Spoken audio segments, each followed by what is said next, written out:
Vlad the Impaler was feared by entire empires. He did not rule with diplomacy, he ruled with terror. Men were impaled, enemies were displayed. Cities trembled at the mention of his name. But one night, in the heart of his own castle, a woman stepped in front of him, looked straight into his eyes, and forbade him from touching his own wife. Not a queen, not a noble, a slave. The entire court froze, and what Vlad did next shocked even his most loyal guards. Before we continue, know this. Our team spends an enormous amount of time researching forgotten histories, forbidden stories, and untold figures buried in the shadows of the past. If you're drawn to dark history, hidden power, and legendary figures like Vlad the Impaler, subscribe to this channel now. Because the next story we release might be even darker than this one. Now, let's return to that night. Vlad III of Wallachia was more than a ruler. He was a symbol of dread. To his enemies, he was a devil in human form. To his people, a protector with a terrifying price. He believed discipline could only be achieved through pain. Loyalty could only be enforced through fear.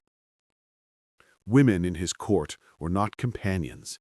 They were political pieces, decorations, possessions. His marriage was no exception. His wife was chosen not out of love, but necessity, a strategic union between bloodlines. She lived surrounded by luxury, but emotionally, she was a prisoner in a golden cage. Slaves, meanwhile, were considered nothing more than living tools. They had no voice, no value, no protection. To even speak without permission was punishable by death. And yet, one of them would soon do the unthinkable. Because in Vlad's castle, on that fateful evening, silence would be broken. No one knew her true name. Records never mentioned her origin. She appeared in the castle as just another acquisition from a distant land. Some said she came from the east. Others said from the ruins of a conquered village. But something about her disturbed people. She did not behave like the other slaves. She did not beg. She did not cry. She moved slowly, deliberately, almost as if the castle belonged to her. Her silence carried weight, and her eyes, they were calm, too calm for someone living under constant threat of death. The servants would whisper as she passed, "That one, she sees things." Guards avoided her gaze. Priests crossed themselves. And Vlad noticed her too. But not in the way a man notices a woman. In the way a predator notices something unknown, something he cannot control.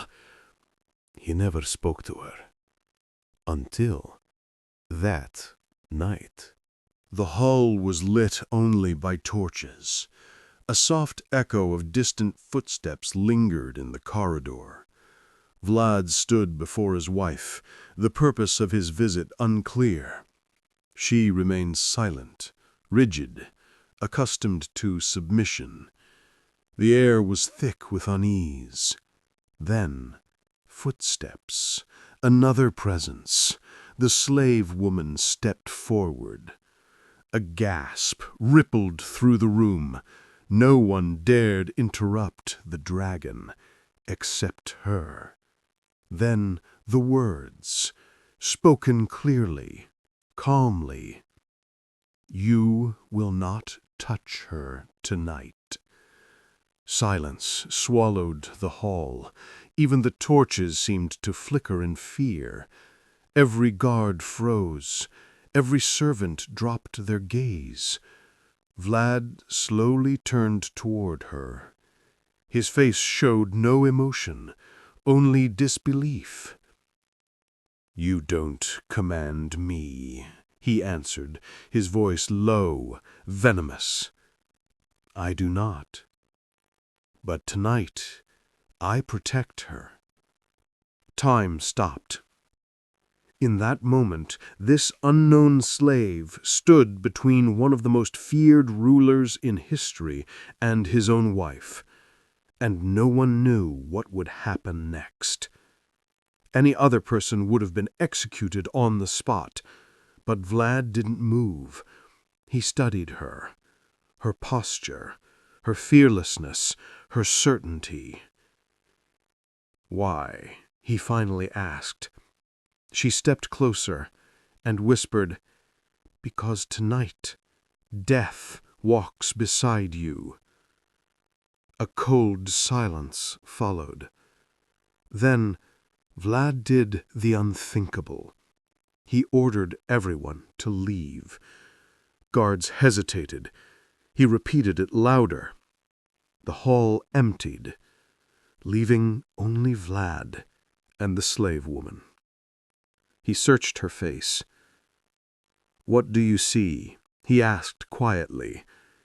She looked toward the shadows of the corridor. "Betrayal, fire, blood. But not from your enemies outside your walls, from the ones inside them."